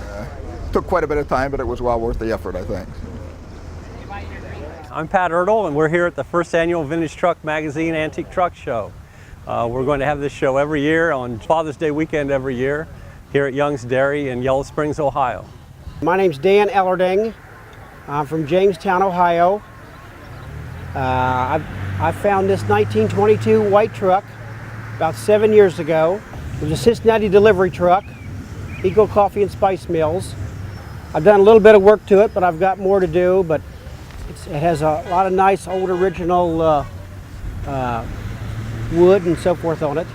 Well, it's White's own engine. This is a 1922 White Model 15. Had to find another hood. Old hood. We were reproduction fenders. I found some used acetylene lights and some kerosene Adlex side lights. I had had it re-lettered, had the seats recovered. I added some old boxes and paraphernalia that they might use in the old days. And then there originally was a roll-down canvas in the back. There was roll-down canvases on each side of the driver's platform. Got a little glass sight for the showing that you're pumping oil pressure. Little toolbox. It's character of that era. There's the floorboards are rubbed out from the driver and passenger. There's rear brakes only on it, and I imagine down Cincinnati with the steep hills, they had some scary moves. Just a nice old original 1922 white. I'm Bob McLean. I'm from Germantown, Ohio. This is a 1950 GMC 3/4 ton mini pumper fire truck. It came from Boston, New York, which is a small town below Buffalo. I purchased this from a volunteer firefighter who had retired from the Boston Fire Department about 2.5 years ago. We participate in a lot of shows. We go to fire truck shows. We're a member of the Miami Valley Antique Fire Apparatus Association. We sponsor a show in Germantown, Ohio, the first Saturday after 4th of July every year. We enjoy taking our truck to various places and sharing it with people. Kind of a step back in history, take a look at the old fire apparatus. The restoration is 98% original.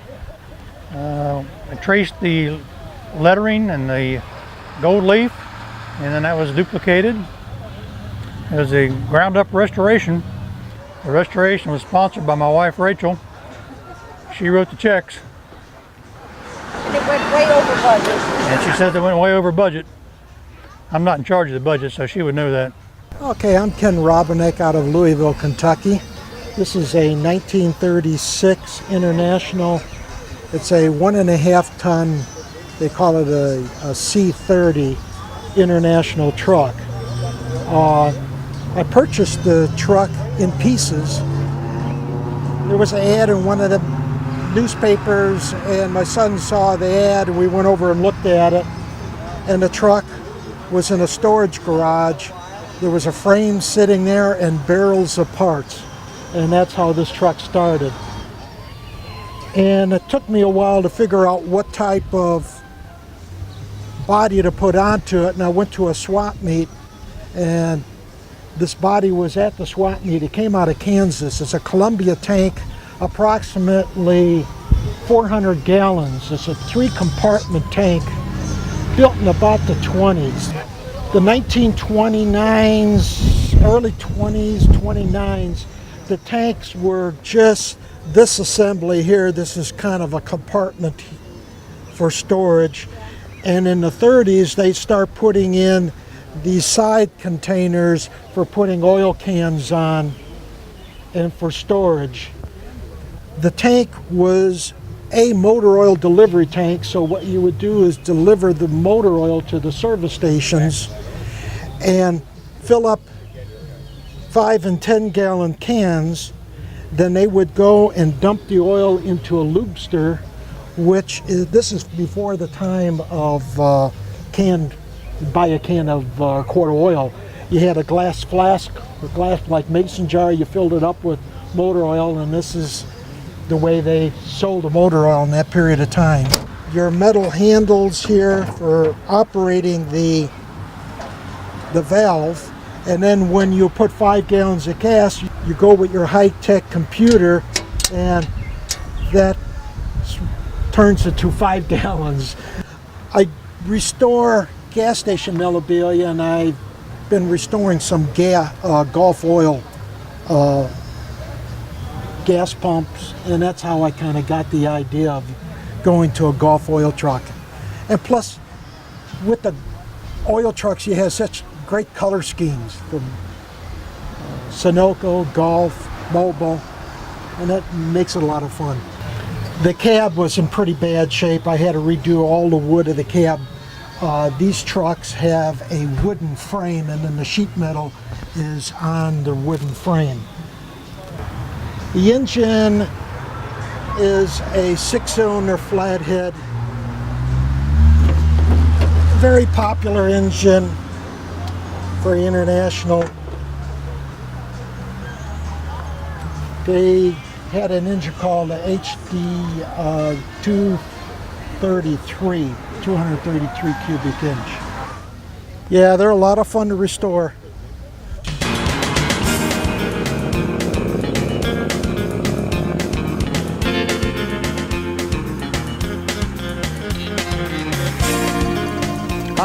Jim Pluff. I'm with the Millionaire's Car and Cars and Disney Collection in St. Ignace, Michigan. We're 4 miles west of St. Ignace on Highway 2, and this is our collection here. Over here in this direction, we have a little different situation here. Most places that you come to are called museums, but I won't let anybody call our place a museum. I like to call it a display because we like to come back here and play. Our emphasis is all on the play of display, and what could be more fun than cars and Disney. And then right here behind us are what I call our twin XKE Jaguars. One is a 1968 coupe, and the other is a 1969 convertible top. There's very little difference between the two cars except for the hard top and the rag top. They're 6-cylinder engines, 4.2 liters, and they always feel like you're going faster than you are when you drive these cars. And I have always thought that the way the hood opened up on this was just slick as could be in a Corvette. And it also has, although the roof looks black here, this top is actually a clear top that you can see through. And it just makes it kind of fun because you can see through it at any time at night or during the day, but it makes the car look all black. This is our little 59 MGA 1600. And what's unique about this car is, one, it's a small, but two, most MGs that made it into the US were convertible tops, where this is a hard top. It's not a removable top. And you actually have to kind of pour yourself into this car. It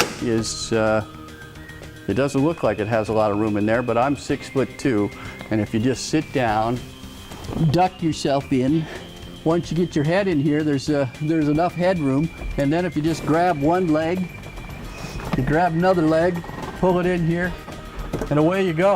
Now, your elbow may drag on the ground as you're going down the road, but it's a cute little car, and when you drive this car, it certainly turns some heads going down the highway. Now, this is a 1940 Buick Limited that I acquired a few weeks ago. The limo driver or drivers would stand in front of the car, and they spent more time standing and waiting than they did driving, and they'd stand there, and if you look, there's a place on each of the front fenders where supposedly it's been worn by the rear end. And there's one on this side too. It's a little bit bigger though. And so that's the story behind that. I think that's kind of an unusual tale, and it's nice to continue the legend. This has the same straight 8 engine as the 38, but it's the larger variety. That's 110 horse, this is 140. And there's a nice footrest down here, which is a nice touch. It's just a very spacious vehicle. This is being converted into a police car for Easton Town Center. Front and rear fenders, and then white in the center, and blue roof, and there'll be an emblem on the door that says Easton Town Center Security. This car, when it came in, we got it out of California. The body on it was in pretty good shape. Other than I stripped it down to steel. It had moldings. If anyone knows anything about the old 56 Fords, it went all the way down it throughout the back that I got rid of. Welded all that up. All the chrome was sent out and redone and cleaned up. And let's see, had the hood ornament and stuff in there. I got rid of all the accessories basically. Wanted to make it look as plain Jane as possible, just like a standard cop car basically would. It's got a late model 302 in it.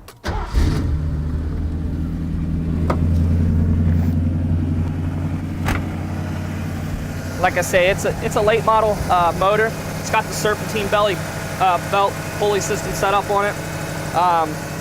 Most of the aftermarket Edelbrock bolt-on performances, the motor was a brand new motor that was sent to us. We got it, minus the distributor, carburetor, and everything else, kind of just added to it. The interior you want to step around here. It's got all power windows. That came from the factory. The dash, like I say, I repainted the dash. The stereo and the radio and all that was in there. I added the billet gas pedal and the water gauges and whatnot. I had to make this cop car nice and fast for chasing shoplifters and whatnot.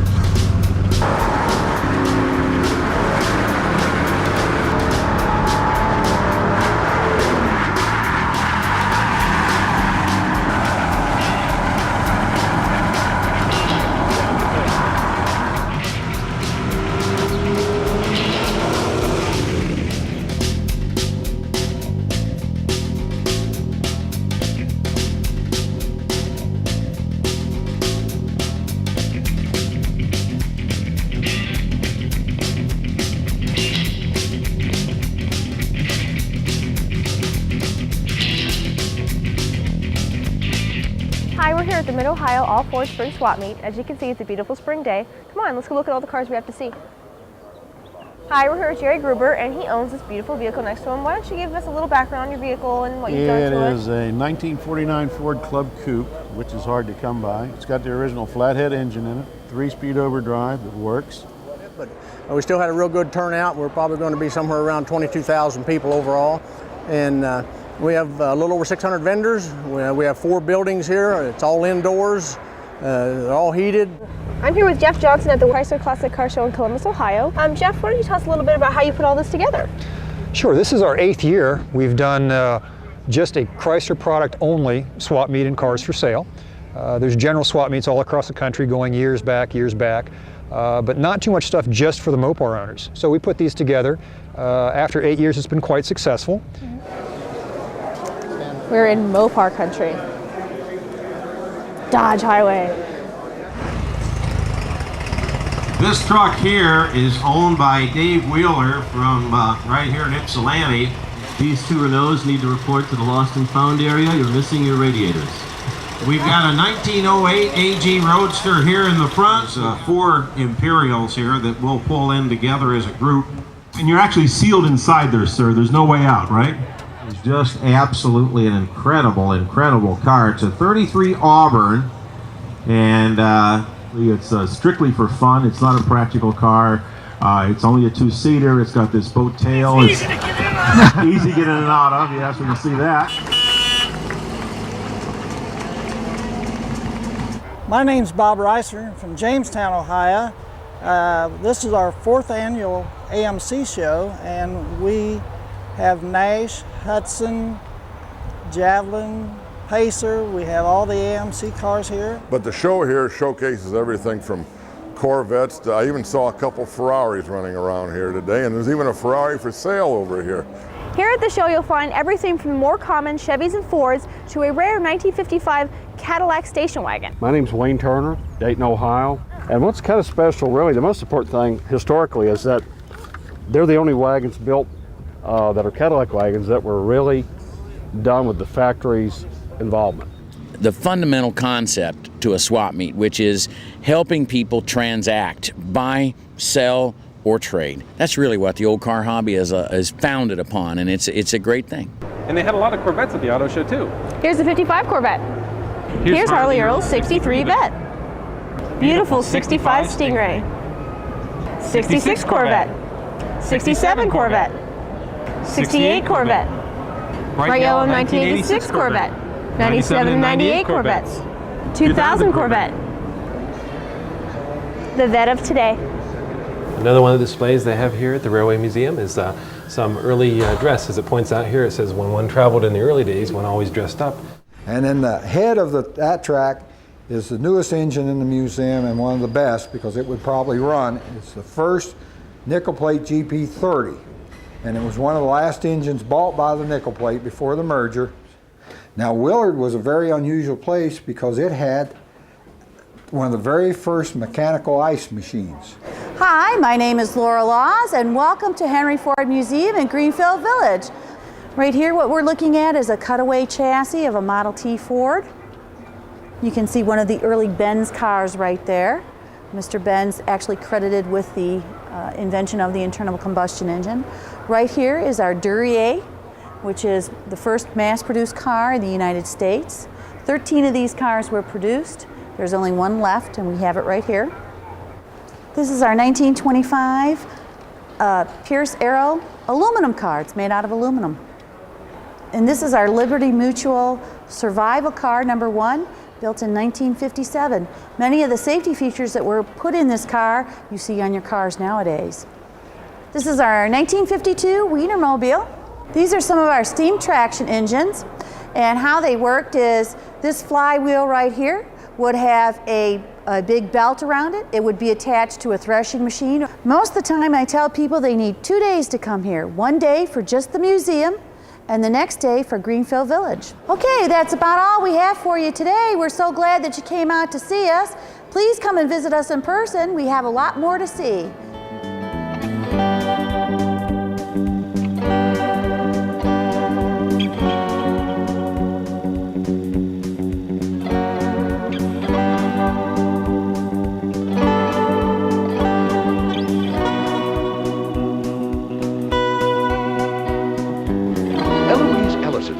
Has been purring more like a tomcat. And all because Alvin, who lives next door, instead of fixing the real trouble, Alvin covered it up by setting the idle adjustment very high with this embarrassing result. But our man, Leo Breithaupt, 37 years of age, steps right out in front and takes an early lead there. And the crowd begins to get to their feet as he drives, always driving hard in number 20. Always with winning in mind, though occasionally some of his movements may be a source of trouble for those fighting behind him. Hence the name Leo the Hatchet Breithaupt, who has caused some wrecks, but it's all part of the game. And if somebody gets squeezed out in the process this afternoon, or forced into a wall perhaps, it's a fair game. What was the biggest racing thrill you've ever had? Well, of course, I have a thrill every time I race, but the most prominent are, well, two of them. I had one time I was in a pile-up, flipped my car end over another car, and bent the axle, well, pretty bad. However, I have a good pit crew. They came out in a matter of minutes, straightened it, and that put me on the tail end of the track to restart. And we only had 8 laps to go, and I won the race. The other race that was the biggest thrill, in a 100-lap race, I was following Fred Russell. I followed him, I guess, for 40 or 50 laps. And finally, on the 99th lap, coming down with a checkered flag, I passed him and won the race. In other words, that was then or never. That's and right. And you beat Fred Russell. Well, those are a couple of pretty sharp thrills. My biggest thrill in watching you, Leo, was this. That when you stepped out on that track and the crowd stood up and every one of them booed, that was a thrill. You're a villain, and I'd like to talk to you more about that in a moment. But right now, let's have a message of importance. We're back, and I hope you enjoyed the show. That was just a small glimpse of what you will get whenever you subscribe to Vintage Vehicle Videos. Feel free to show this tape at your next club meeting and share it with your friends. And if you didn't see the kind of vehicles that you collect and enjoy, invite us out so we can tape your collection. You put all that time and effort into restoring your car or truck. Let Vintage Vehicle Videos feature it so that other people get a chance to appreciate it too. We want to come to your next club meeting or show, and if you know of any events or places that are good to tape, just give us a call. We want to get the best footage we possibly can. And it only costs $59 for 12 issues. And the special offer I was going to tell you about is that if you subscribe starting with our first issue, we'll throw in another 4 issues for free. That's 16 months of entertainment for only $59. That's only $369 an issue. But let me tell you about another offer that isn't on the back of the tape. If you and 2 friends send in subscriptions at the same time, we will give you 2 more issues free. That's 18 issues at just over $3 an issue. We can't possibly make it any cheaper than that, but we want to keep it affordable so that you can enjoy watching the tapes as much as we enjoy making them. We'll see you at the next show.